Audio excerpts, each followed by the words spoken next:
बेटी लो बहू दो। उर्मिला और जतिन के दो बच्चे थे, बेटा शिखर और बेटी शर्मिला। उर्मिला बहुत ही पुराने ख्यालों वाली औरत थी और आज तक अपने खानदान की 100 साल पुरानी रस्मों को निभाती आ रही थी। उसके खानदान का ये रिवाज था कि वे जिस घर से बहू लेकर आते थे, अपनी बेटी को भी उसी घर में ब्याहते थे। कहने का मतलब है कि उनके खानदान में प्रचलन था कि बेटी दो बहू लो। अब बुजुर्गों ने ये परंपरा क्या सोचकर बनाई, ये तो कोई नहीं जानता। लेकिन हमारे हिंदुस्तान की यही खास बात है कि परंपरा को आने वाली पीढ़ियां अपना धर्म समझकर बस निभाती चली जाती हैं। तो भाई उर्मिला ने तो ऐलान कर दिया था कि वो शादी तो अपने बेटा बेटी की एक ही मंडप से करेगी। उसी घर से बारात आएगी और उसी घर को बारात जाएगी। उर्मिला के जिद के कारण दोनों बच्चों के लिए सही रिश्ता ढूंढना बहुत ही कठिन हो गया था, क्योंकि आज के मॉडर्न परिवेश में ऐसी पुरानी परंपराएं निभा पाना लगभग असंभव सा है। उर्मिला, तेरी बेटी शर्मिला के लिए आज मैं एक बहुत ही बढ़िया रिश्ता लेकर आई हूँ। मेरी बेटी की सहेली है ना रक्षा, उसकी मम्मी तेरी शर्मिला को बहुत पसंद करती है। भाई मैंने तो बीच में पढ़ने के बजाय तेरा पता उन्हें दे दिया है। थोड़ी देर में वो लोग तेरे घर पहुँचते ही होंगे। अब तू जाने और तेरा काम जाने। अच्छा किया तूने। ये सारी बातें ना फोन पर हो भी नहीं पाती। सामने बैठकर बातें करेंगे तो सब बातें साफ भी हो जाती हैं। कुछ देर के बाद शर्मिला के लिए रिश्ता लेकर एक महिला उनके घर आती है। बहन जी, आपकी बेटी शर्मिला मेरी बेटी के साथ कॉलेज में पढ़ती थी। आपकी बेटी शर्मिला तो मुझे कॉलेज के समय से ही बहुत पसंद है। आप भी एक बार आकर मेरे बेटे से मिल लीजिए ना, फिर हम इस रिश्ते को आगे बढ़ाने के लिए बात कर सकते हैं। बेटा तो आपका वाकई बहुत ही लायक है, लेकिन बहन जी मेरी एक शर्त है। शर्त क्या? आप इसे हमारे खानदान की परंपरा समझ लीजिए कि हम बेटी का रिश्ता उसी घर में करते हैं जहां से हमें अपने बेटे के लिए दुल्हन भी मिल सके। ये क्या बात करिए बहन जी आप? मैं कुछ समझी नहीं।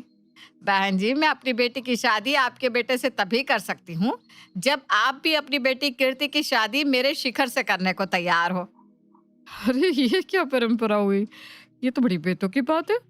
अपनी ननद को भाभी कौन बनाता है? इस तरह तो सारे रिश्तों की बलि चढ़ जाएगी। न भाई भाई रहेगा, न साला साला रहेगा। कौन किसे भाभी कहेगा, कौन किसे ननद? आपकी बात का ना कोई तुक ही नहीं है। माफ कीजिए बहन जी, लेकिन आपकी बात हमें बिल्कुल पसंद नहीं आई।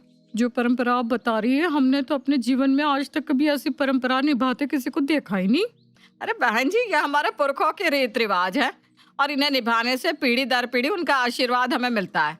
इसीलिए हम शादी तो अपनी परंपरा के अनुसार ही करेंगे। मैंने तो सोचा था पढ़ा लिखा परिवार है तो आप यहाँ पर कुछ समझदारी की बात करेंगी, लेकिन आपकी बात सुनकर तो मुझे आप किसी गांव देहात की अनपढ़ औरत से भी गई गुजरी लग रही हैं। अरे कुछ तो दिमाग लगाइए, आजकल के जमाने में ऐसा कौन करता है भला? और अगर कोई करता है तो करे मेरी भला से। मैं आपके इस उल्टे पुल्टे रिवाज का हिस्सा नहीं बन सकती। अंजू गुस्से में वहां से उठकर चली जाती है। कुछ दिन बाद, माँ, मैं एक लड़की को पसंद करता हूँ और उसी से शादी करना चाहता हूँ। बेटा, हमारे खानदान के 100 साल के इतिहास में किसी लड़के ने आज तक प्रेम विवाह नहीं किया। लेकिन फिर भी अगर तू शादी करना ही चाहता है तो ठीक है, कल लड़की और उसके माँ बाप को लेकर अपने घर आ जाना। शिखर अगले ही दिन डिम्पी और उसके माता पिता को लेकर अपने घर पहुंचता है। नमस्ते बहन जी, मैं डिम्पी की माँ हूँ और ये मेरे पति हर्ष है। डिम्पी और शिखर एक ही ऑफिस में काम करते हैं। डिम्पी ने हमें बताया कि दोनों बच्चे एक दूसरे को पसंद करते हैं, तो हमने भी रजामंदी दे दी। वो सब तो ठीक है बहन जी, लेकिन हमारे खानदान में ना ये सब नहीं चलता। आज से पहले कभी ऐसा नहीं हुआ कि किसी छोरे ने अपनी पसंद से ब्याह कर लिया हो। अरे बहन जी, पहले की बात और थी, अब की बात और है। आजकल के बच्चे पढ़ लिख गए हैं, अपनी जिंदगी अपने हिसाब से जीना चाहते हैं। ठीक कहा ना भाई साहब मैंने? आपकी बात सही है बहन जी, लेकिन कल को हमें भी समाज में उठना बैठना है। अगर ऐसे अपनी परंपराओं को मरोड़ते रहेंगे तो कल को तो अपनी पहचान ही भूल जाएंगे। देखो जी, मैं साफ साफ बात करूंगी। ज्यादा घुमाना फिराना तो मुझे आता नहीं। मैं डिम्पी की शादी अपने छोरे से कराने के लिए तैयार हूँ। बस एक बात का ख्याल रहे कि आपके बेटे की शादी भी फिर मेरी बेटी शर्मिला के साथ ही होगी। मेरा बेटा किससे शादी करेगा ये आप कैसे तय कर सकते हैं? जैसे आपका बेटा अपनी पसंद से शादी करना चाहता है तो मेरे बेटे की भी तो कोई पसंद हो सकती है। और ये कैसे जबरदस्ती है कि आपकी बेटी की शादी हम अपने बेटे से करवाएं? अगर नहीं करा सकते भाई साहब तो आप यहाँ अपना टाइम वेस्ट कर रहे हैं। मेरा छोरा आपकी बेटी से शादी नहीं करेगा। अंकल प्लीज, ये हमारे यहाँ की रस्म है, आप हाँ कर दीजिए ना। मेरी बहन बहुत अच्छी है, आप लोग बहुत खुश रहेंगे उसके साथ। आई कांट बिलीव शिखर, तुम भी अपनी माँ की भाषा बोल रहे हो, मतलब तुम भी उन्हें सपोर्ट करते हो। हाँ डिम्पी, मैं शादी तभी कर पाऊंगा जब तुम दोनों भाई बहन हम दोनों से शादी करने के लिए हाँ बोल दो। शिखर की बात सुनकर डिम्पी गुस्से में वहां से उठकर चली जाती है। इसी तरह एक के बाद एक कई रिश्ते आते हैं, लेकिन हर बार एक ही अड़चन आ जाने के कारण रिश्ता टूट जाता है। काफी समय तक रिश्ता ढूंढने के बाद आखिरकार उर्मिला को एक ऐसा परिवार मिल ही जाता है जहां पर उनकी ही तरह बेटी दो बहू लो वाला रिवाज था। उर्मिला के समधन गुलाबो देवी। बहन जी देखो, हम तो गांव के रहने वाले हैं, रुपया पैसे की हमारे घर में कोई कमी नहीं, लेकिन गांव छोड़कर हम बाहर जाकर बसने में यकीन नहीं करते। भाई अपनी जड़ें तो गांव और उसकी परंपराओं में ही होती है, उन्हें भूलकर कोई ऊपर कैसे उठ सकता है, हैं? इसलिए शहर का रिश्ता हमें तो कुछ खास पसंद है ही नहीं। ऐसी बात नहीं है बहन जी, गांव और शहर तो हर किसी की अपनी अपनी पसंद है कि कोई कहाँ रहना चाहता है, उसमें जड़ छोड़ने जैसी कोई बात नहीं। हम भी बरसों से शहर में रह रहे हैं, पैसा ईश्वर की दया से बहुत है, और रही जड़ों की बात तो अपने संस्कार रीति रिवाज हम शहर में रहकर भी भूले नहीं है। उर्मिला को गुलाबो देवी की बातें थोड़ी अटपटी लग रही थी, लेकिन जब वो गुलाबो के बेटे अनिरुद्ध और बेटी अनन्या से मिली तो उसकी नजर उन दोनों पर ठहर सी गई। बहन जी छोरा तो खूब लंबा चौड़ा है, क्या काम करता है, पुलिस में है क्या? हमारी इतनी जमीन जायदाद है, सब छोरे की ही तो है, फिर हमारा छोरा क्यों किसी की चाकरी करे? खुद मालिक है जी अपनी मर्जी का। 3 जिम है मेरे अनिरुद्ध के, तीनों अपनी कमाई से बनाए इसने। मेरे बेटी की काठी का साथ गांव में ढूंढने पर भी न मिलेगा आपको कोई। और बेटी बेटी क्या करती है आपकी? बेटी से क्या कुश्ती लड़वाएंगे हम, हैं?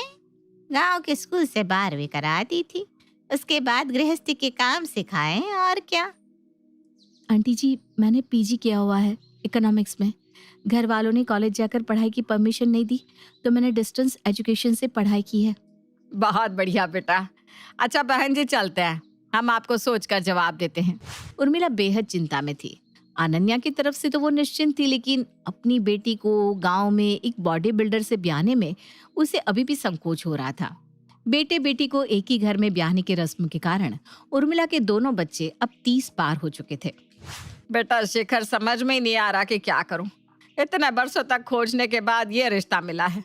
अगर इसे भी जाने दिया तो शायद तुम दोनों की शादी की उम्र ही निकल जाए, लेकिन जाने क्यों गुलाबो बहन जी के यहाँ रिश्ता करने में मेरा मन उतना मजबूत नहीं हो रहा। मम्मी, मुझे लगता है कोई भी फैसला लेने से पहले आपको एक बार पापा और शर्मिला से बात कर लेनी चाहिए। मम्मी मैं नहीं चाहती कि मेरी वजह से भैया भी जीवन भर ऐसे ही कंवारे बैठे रहे। कोई बात नहीं, मैं अनिरुद्ध के साथ एडजस्ट कर लूंगी। वैसे कोई जरूरी तो नहीं कि हर लड़का नौकरी ही करे, किसी की अलग चॉइस भी तो हो सकती है। मुझे लगता है अनिरुद्ध में कोई कमी तो है नहीं जो मैं इनकार करूं, इसलिए मेरी तरफ से हाँ ही है। बाकी तो सबकी अपनी अपनी किस्मत होती है। अगर बच्चों को रिश्ता पसंद है तो ठीक है, मुझे भी इस रिश्ते से कोई एतराज नहीं है, लेकिन एक बात का ख्याल रखना बेटा, ससुराल में कभी भी गलत बात करना नहीं और ज्यादती किसी की सहना नहीं। शादी होने का मतलब ये नहीं कि हमने बेटी का सौदा कर दिया। बेटा, माता पिता को हमेशा अपने सुख दुख का हिस्सा बनाना। वादा करके अपने पापा से कभी कुछ छिपाएगी नहीं बेटा।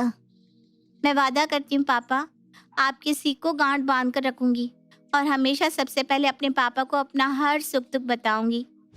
शर्मिला के हाँ करने पर जल्दी ही उर्मिला दोनों बच्चों की शादी गुलाबो के बेटे अनिरुद्ध और बेटी अनन्या के साथ कर देती है।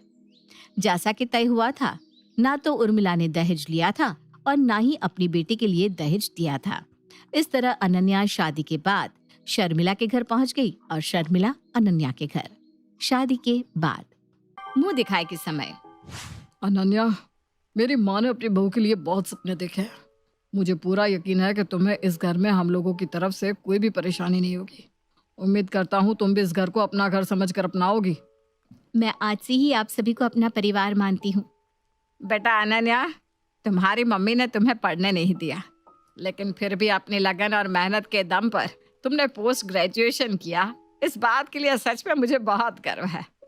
अच्छा, अब अगर तू पढ़ना चाहे तो आगे भी पढ़ाई कर सकती है। मुझे तो खुशी होगी अगर मेरी बहू पढ़ लिख कर जीवन में आगे बढ़ना चाहे। अपनी माँ के मुंह से ये शब्द सुनने के लिए मेरी सारी उम्र निकल गई मम्मी जी, लेकिन माँ ने कभी भी प्यार से मेरी तरफ देखा तक नहीं। और अभी मेरी शादी को कुछ ही दिन हुए हैं, लेकिन आप मुझे माँ से भी बढ़कर प्यार करती हैं। सचमुच मेरी किस्मत बहुत अच्छी है जो मुझे सास के रूप में आप मिली। अरे बेटा, अपनी बेटी देकर तुझे अपने घर की लक्ष्मी बनाकर लाए हैं। हमेशा ऐसे ही मुस्कुराते रहना बेटा, बस हमें और कुछ नहीं चाहिए। भगवान मुझे तो अच्छा ससुराल दे दिया, लेकिन अब मुझे शर्मिला की चिंता हो रही है, क्योंकि मैं जानती हूँ कि मेरी माँ बहू को कभी बेटी नहीं बना सकती। बस भगवान मेरी माँ को सद्बुद्धि देना, ताकि उनके कारण ससुराल में मेरा जीवन नरक ना बने। अगर उन्होंने वहां शर्मिला के साथ कुछ भी किया तो यहाँ पर मेरा जीवन भी बर्बाद हो जाएगा। अपनी बहन के साथ ज्यादती होते हुए तो कोई भी भाई देख नहीं सकता। उर्मिला के घर आकर अनन्या बहुत खुश थी। उर्मिला, जतिन और उनका बाकी का परिवार भी बहू को खूब लाड़ प्यार और मान सम्मान दे रहे थे। दूसरी तरफ गुलाबों के घर पर ए छोरी, इस घमंड में मत रहना कि हमारी छोरी की शादी तेरे भाई के साथ हो गई तो हम तेरे या तेरे माँ बाप के किसी भी किस्म के दबाव में आ जाएंगे। मेरा अनिरुद्ध तेरे भाई शिखर जैसे 8-10 को अकेला ही संभाल सकता है। मम्मी जी, मेरा भाई अनिरुद्ध जी के साथ कोई लड़ाई लड़ने थोड़ी आने वाले हैं जिन्हें मेरे भाई को संभालने की जरूरत पड़े। और आप भूलिए मत, शिखर सिर्फ मेरा भाई नहीं, आपका दामाद भी है। आप मेरे भाई के लिए नहीं, अपने दामाद के लिए ऐसा बोल रही हैं। देख तो ले अनिरुद्ध, कैसे जबान चला रही है पटर पटर मेरे सामने। इसकी आंखों में जरा सा भी डर है कि यह सास से बात कर रही है। लेकिन मम्मी जी, सास से डरने की क्या जरूरत है? आप तो मेरी माँ के समान है और मैंने आपसे कोई गलत बात नहीं की। शर्मिला की बात सुनकर अनिरुद्ध आकर उसे धक्का देता है। अब तू शहर में रहने वाली बेशर्म छोरियों की तरह हाथ भर की जुबान चलाना छोड़ दे और हमारे गांव की लुगाइयों की तरह मुंह पर ताला लगा कर रहना सीख ले। जो मेरी माँ ने कह दिया चुप तो मतलब चुप। और आज तो मैंने बहुत प्यार से तुझे समझाया है, अगर अगली बार मुझे गुस्सा दिलाया तो अंजाम भुगतने को तैयार रहना।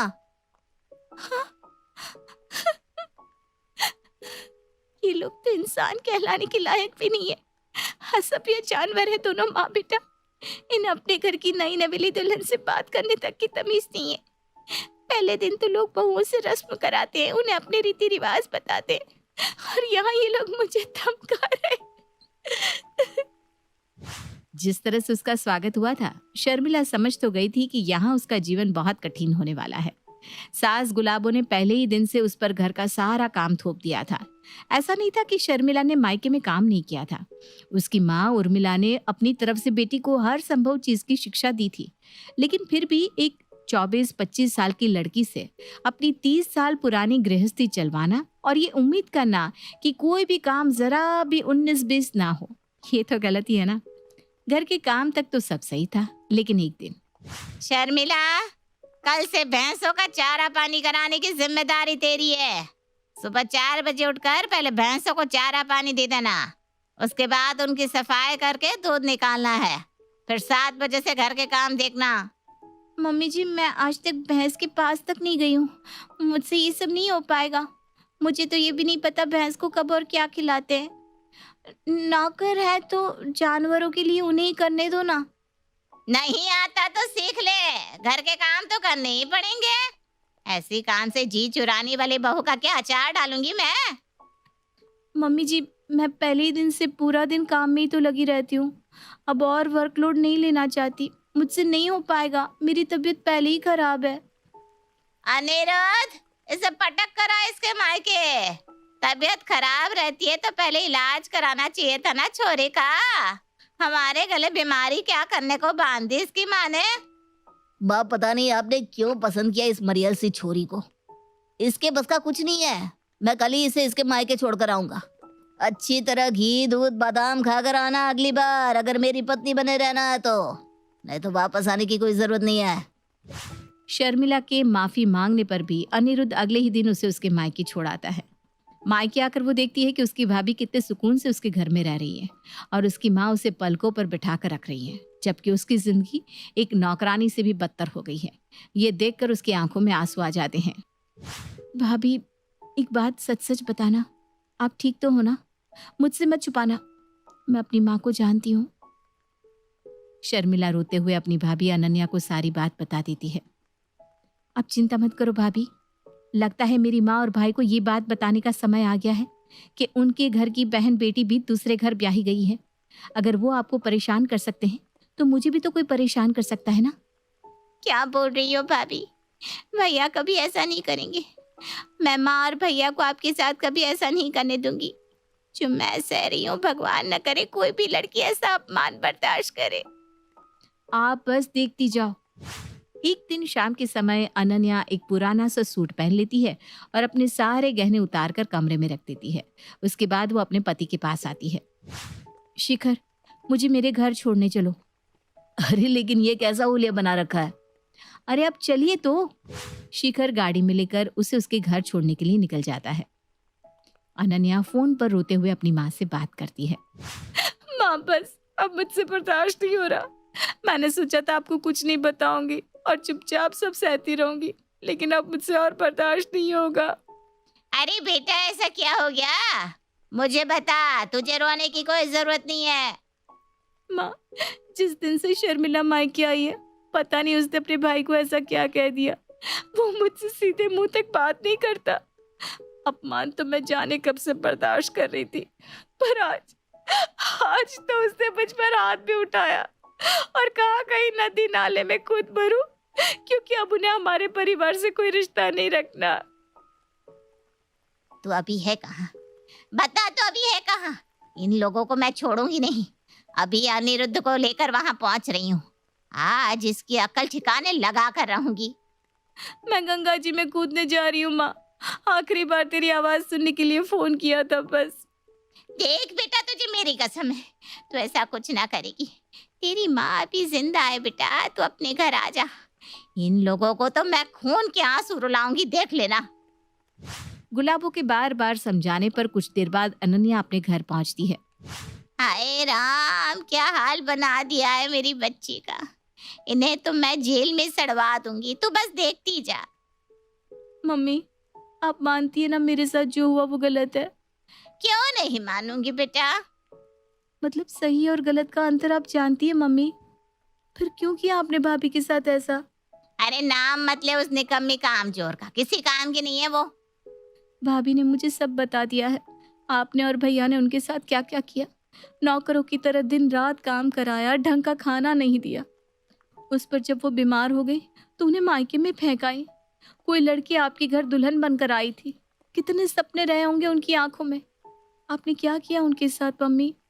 और भैया, आपने तो उन्हें इतना डराया धमकाया है कि बेचारी अभी तक सदमे में है। बहुत घमंड है ना आपको आपके गठीले बदन पर। तो बताओ, अगर मुझे मेरे ससुराल वालों ने घर से निकाल दिया तो क्या आप मेरा घर वापस बसा सकोगे? और किसी गलतफहमी में मत रहना, शर्मिला अगर वापस नहीं आई तो तलाकशुदा होने का कलंक आप पर भी लगेगा। कोई पूछेगा भी नहीं आपको, फिर सारी जिंदगी बस जिम में बॉडी बनाते रहना। तो कहना क्या चाह रही है? साफ साफ बता छोरी। मैं यही कहना चाहती हूँ मम्मी कि शिखर के खिलाफ पुलिस में कंप्लेंट शौक से करवाइए, लेकिन उस कंप्लेंट में अपना और भैया का नाम भी डलवाना मत भूलना। और मेरे साथ बुरा हुआ देखकर ये जो आपका खून खौल रहा है ना, ऐसे ही शर्मिला की हालत देखकर हम सबका भी खून खौला था, लेकिन उसके भाई ने तब भी मेरे साथ कोई दुर्व्यवहार नहीं किया। मम्मी जी ने बहू नहीं बेटी बनाकर उस घर में मुझे आपसे भी ज्यादा प्यार दिया। और एक बात याद रखना मम्मी, मैं अब उस घर की बहू हूँ और हमारी बहन बेटी को परेशान करने वालों को हम छोड़ेंगे नहीं। मतलब तू अभी तक ड्रामा कर रही थी? तुझे किसी ने मारा पीटा नहीं है? नहीं, मैंने आपकी आंख खोलने के लिए नाटक किया था, ताकि आपको एहसास हो जाए कि गलत आपकी बेटी के साथ भी हो सकता है। और मैं अकेली नहीं आई हूँ, शिखर मुझे यहाँ खुद लेकर आए हैं। पता नहीं क्या हो गया था मुझे, माफ करती बेटा, आगे से कभी ये भूल नहीं होगी। मैं भी पता नहीं क्यों मम्मी की बातों में आकर अपना घर बिगाड़ने चला था। मैं शर्मिला की पूरी जिम्मेदारी लेता हूँ। आज के बाद कभी शिकायत का मौका नहीं दूंगा। और अगले दिन शर्मिला की सास और पति आकर सबसे माफी मांगते हैं और शर्मिला को प्यार से वापस ले जाते हैं। उस दिन के बाद फिर कभी शर्मिला को कोई परेशान नहीं करता।